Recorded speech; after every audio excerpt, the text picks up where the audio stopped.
We have to cancel tomorrow because Courtney is devastated about the Sephora deal falling through.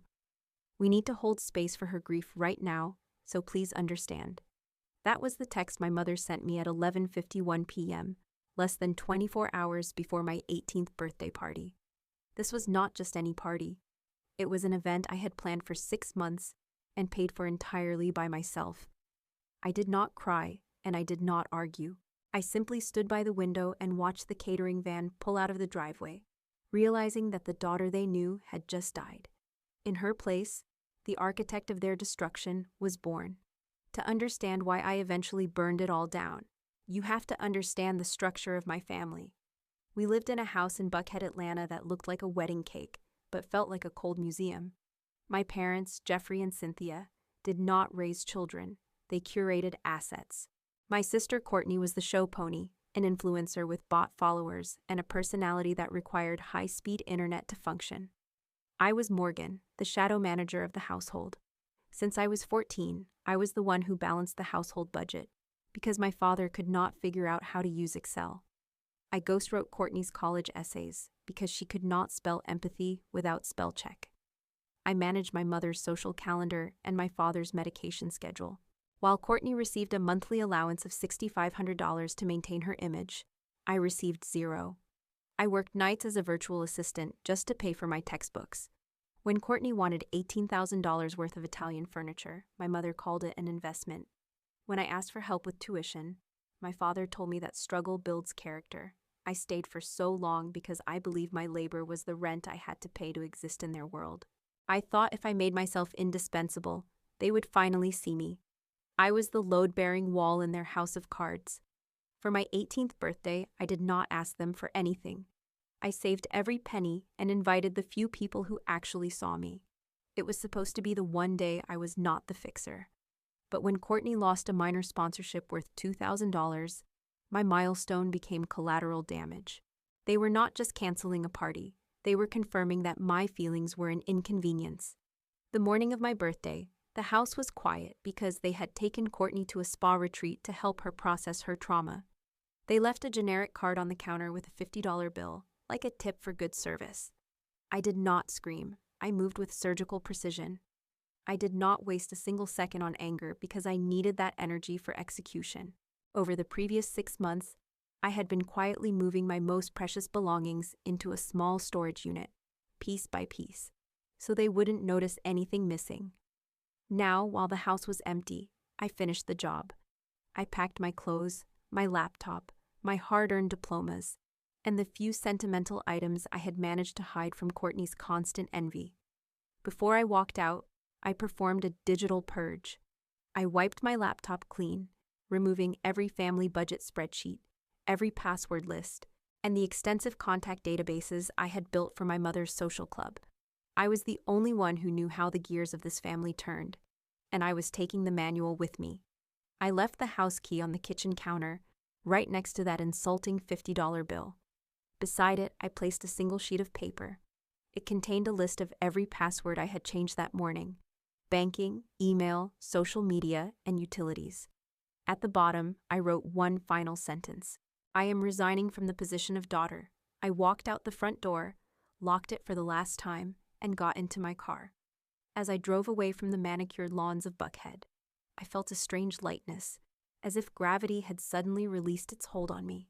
I drove straight to a studio apartment I had secretly leased 3 weeks prior under a different name. It was a contingency plan I had hoped I wouldn't need, but as I unlocked the door to my own quiet space, I realized I didn't just need it. I deserved it. The first week of my new life was met with absolute silence from my family. I suspect they were waiting for me to crawl back, convinced that hunger or loneliness would eventually break me.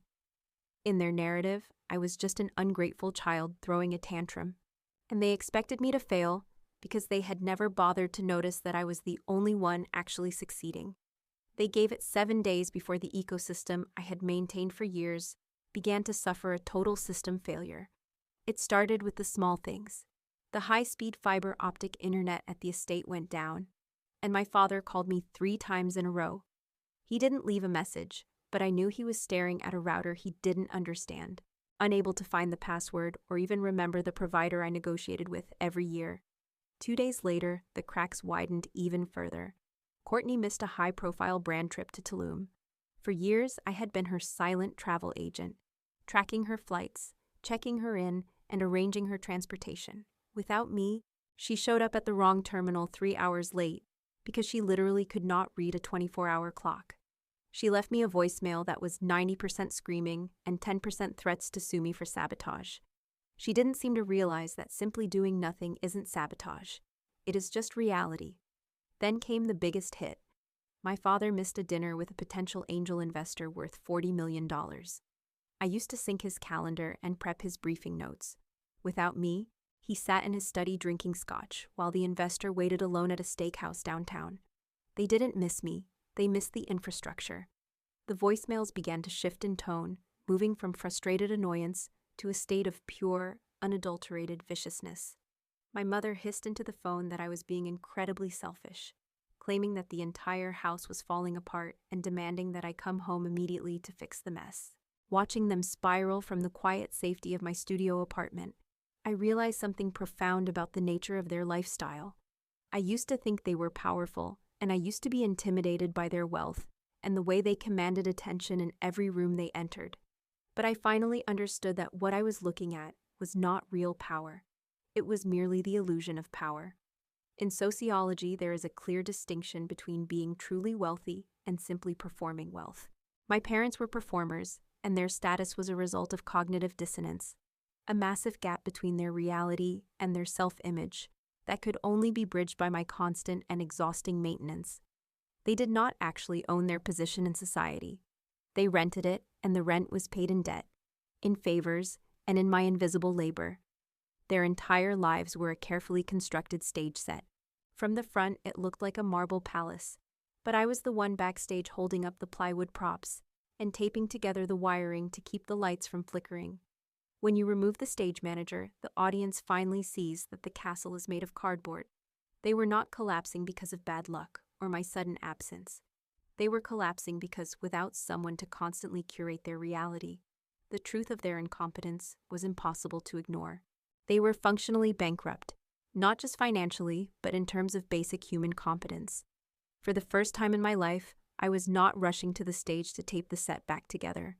Instead, I was sitting in the audience as a silent observer, watching the entire show fall apart in slow motion. It took exactly 12 months for the silence to solidify into a permanent wall between us. During that year, I did not just survive. I accelerated my own life. I finished my degree a full semester early, graduating with the highest honors without a single family member present in the audience. By the time I turned 21, I was working as an operations lead at a successful fintech startup. I was making 6 figures, building a solid investment portfolio, and finally breathing air that did not taste like heavy obligation. From a distance, I continued to watch the slow-motion car crash of my former life, hearing rumors that Courtney had been blacklisted by major talent agencies for chronic unprofessionalism. My parents were quietly liquidating their assets, selling off the vacation homes and the vintage cars just to keep the stage lights on for a little while longer. I reached a point where I felt ready to truly upgrade my life and leave the shadows of the past behind. I found a stunning loft in Midtown with exposed brick and floor-to-ceiling windows, the kind of place that signaled I had finally arrived on my own terms. I had the salary, the savings, and the impeccable professional reputation to back it up. I walked into the leasing office with the confidence of someone who had meticulously engineered her own stability. The leasing agent was smiling warmly at me for 20 minutes, but as she ran my background checks, her face suddenly went slack. She stopped typing, turned the monitor away from me, and her voice dropped to a terrified whisper. She told me there was a major problem with my credit check. She said I was flagged for massive outstanding debt. I did not argue with her because I assumed it was a simple clerical error or perhaps a medical bill I had missed during my move. I walked out to my car, opened my laptop, and pulled up my full detailed credit report. What I saw was not a mistake, and it was not an error. It was an execution. There were 4 new accounts opened in my name over the last 11 months, 3 high-limit credit cards, and 1 massive personal loan. The total balance was $280,000. I sat there in the parking lot with the air conditioning humming, scrolling through a transaction history that mapped out the last year of my sister's life. There were charges for the influencer retreats in Tulum that Courtney had posted about so proudly. There were charges for the massive wardrobe overhauls she claimed were gifted to her by brands. There was even a lease down payment on a luxury SUV that she told her followers she was test driving for a partnership. The dates lined up perfectly, starting exactly 3 weeks after I left the house and cut off the supply of my free labor. When they couldn't harvest my time anymore, they decided to harvest my credit. They hadn't just stolen my money, they had stolen my entire financial identity to subsidize their collective delusion of grandeur. I knew exactly how they justified it in their twisted minds. In their world, this was not theft. It was reimbursement. They likely told themselves that raising me and housing me for years came with a high price tag. And since I had resigned from my duties, they were simply collecting the back pay they felt they were owed. I was never a daughter to them. I was a diversified asset class that they were liquidating to keep their golden child shining. I closed the laptop, and for the first time, my heart wasn't racing. A cold, metallic calm settled over me because I realized this was no longer a family dispute. They had crossed the line from toxic parenting into a serious federal crime, and they had bet everything on my silence. They bet that I was still the girl who would swallow poison to keep them warm, but they were about to find out how wrong they were. I picked up my phone and dialed a number I had saved months ago for emergencies. I did not call my mother, and I certainly did not call my father. Instead, I called a forensic accountant and a high-stakes lawyer named Helen, who specialized in complex cases of family fraud. Helen was incredibly expensive, but I was not paying with my parents' money. I was paying with the wealth I had built through my own intelligence and discipline. The process was surgical and cold. We spent days compiling every shred of evidence, from the credit reports and unauthorized digital signatures to the exact timeline of my departure versus the account openings. Helen drafted a lawsuit that was far more than a simple cease and desist order. It was a formal complaint filed in civil court for identity theft, systematic fraud, and intentional emotional distress. We did not send a warning text or an email to give them time to hide their tracks. Instead, we served them with the papers directly. A professional process server walked up to the front door of the Buckhead estate on a Tuesday morning, right as my father was leaving for his office. I was not there to see it, but I could easily imagine the scene. The confusion, the immediate denial, and then the slow, sickening realization that the invisible daughter had just become the most visible threat in their lives. The fallout was immediate and absolutely nuclear. My phone exploded with notifications, but I did not answer a single call. I let the phone ring until the battery died, letting the voicemails pile up like a mountain of evidence. My mother sobbed into the recording, claiming that they were just borrowing the credit and that it was essentially family money. She actually tried to tell me that I couldn't sue my own parents, but the law said otherwise. Because the lawsuit was a matter of public record, the news did not stay quiet in the elite circles of Buckhead. Gossip in those neighborhoods travels faster than light, and the news hit the country club circuit like a bomb. The prominent Jeffrey and Cynthia were now being sued by their own daughter for nearly $300,000 in fraud. Investors who had been considering my father's business ventures pulled out immediately, citing a lack of stability and character. The social invitations that my mother lived for suddenly dried up. Within weeks, they had become radioactive.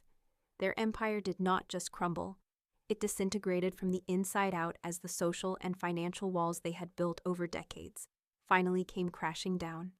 I sat in my quiet apartment, watching the destruction from a distance, and realizing that for the first time in my life, I was the one holding the power.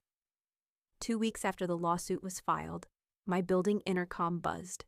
The doorman informed me that my parents were downstairs in the lobby, and after a moment of hesitation, I told him to let them up.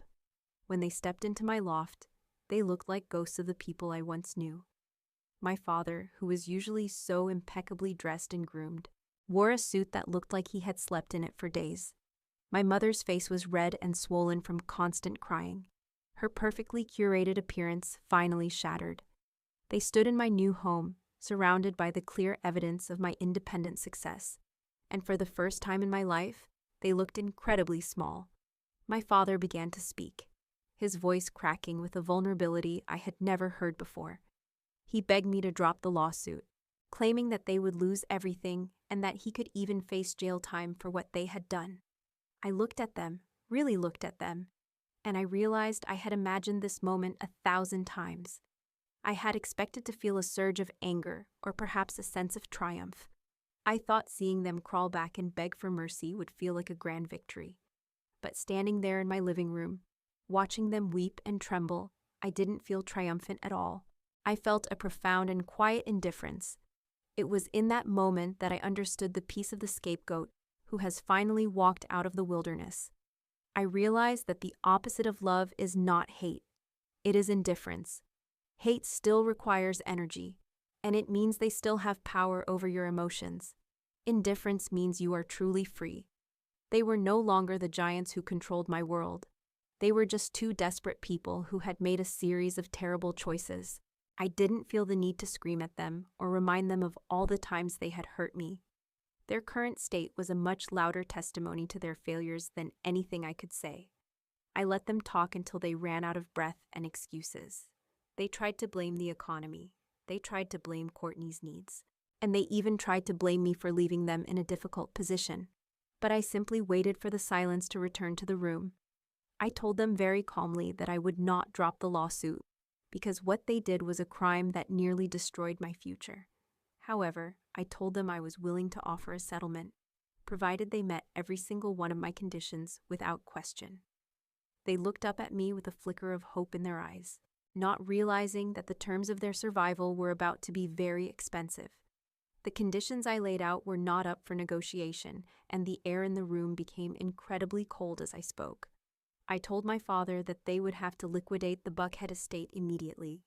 They would have to sell the cars, the expensive Italian furniture, and every luxury asset they had left to pay off every single cent of the debt they had taken out in my name. I demanded that they sign a formal confession admitting to the identity theft and the fraud, so that my credit report could be legally cleared of their mistakes. Finally, I required them to sign a permanent no-contact order. I made it very clear that if they ever tried to reach out to me again for any reason, the deal would be void, and I would immediately push for full criminal charges. My mother began to sob even harder, asking where they would live and what would happen to Courtney. I looked her in the eye and told her that their living situation was no longer my problem. I reminded them that they had spent years treating me like a service instead of a daughter, and now the service was permanently closed. They had no choice but to sign the papers. My father's hand shook as he put the pen to the document, effectively signing away the last remnants of the prestige he had spent his entire life trying to project. They left my loft in silence, and as the door clicked shut behind them, I felt the final invisible chain snap. Over the next few months, I watched from a distance as the settlement terms were carried out with clinical efficiency. The sold sign went up in the yard of the wedding cake house, and the local news was filled with stories about the spectacular fall of one of the city's most prominent families. It turned out that their financial house of cards was even more unstable than I had imagined. Once the main estate was sold, there was barely enough left to cover the debts they owed me and the back taxes they had been avoiding. They were not just losing their status, they were being stripped down to the very basics of survival. I received a final report from my lawyer confirming that the $280,000 had been repaid and that my credit score had been fully restored to its rightful standing. The confession they signed allowed the banks to remove the fraudulent accounts from my history permanently. I was finally debt-free and legally untethered from their toxic legacy. I didn't feel the need to check in on them or find out which small apartment they had moved into. I had reclaimed my name and my future, and for the first time in 21 years, the only voice in my head was my own. 6 months after the settlement was finalized, I found myself driving past the old neighborhood for the very last time. I watched from a distance as a moving truck sat in the driveway of the Buckhead estate, and a new family, one that probably didn't know the dark history of those walls, was getting ready to move in.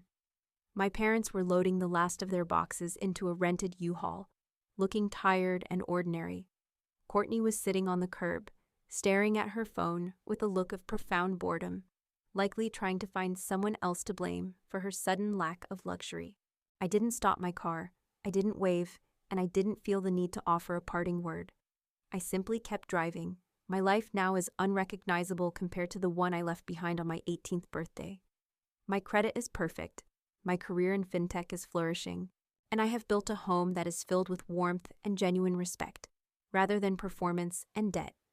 I have a circle of friends who love me for who I am, and not for the problems I can fix for them. I no longer spend my nights balancing someone else's budget or ghostwriting someone else's life. I don't have parents anymore, and I don't have a sister, but I have something that is far more valuable than a toxic family tree. I have a sense of peace that can only be earned by someone who has walked through the fire and come out the other side. I realized that my departure wasn't just an act of survival, it was an act of creation. By refusing to be their load-bearing wall, I forced them to face the reality of their own structural failures, and in doing so, I freed myself to build something solid. I no longer carry the weight of their expectations or the guilt of their incompetence. The silence that used to feel like a punishment has become my greatest sanctuary. When I look in the mirror now, I don't see the shadow manager or the invisible daughter. I see a woman who took the match they gave her and used it to light the way to her own freedom. If you are currently holding the match and wondering if you should burn the bridge that is hurting you, know that the fire might be scary, but the air on the other side is the cleanest you will ever breathe. Peace is not just the absence of noise, it is the presence of self-respect. I am finally debt-free, I am finally independent, and I am finally home within myself. As the sun set over the city skyline in my rearview mirror, I knew that the story of Morgan the Fixer was officially over. The story of the woman who chose herself was just beginning.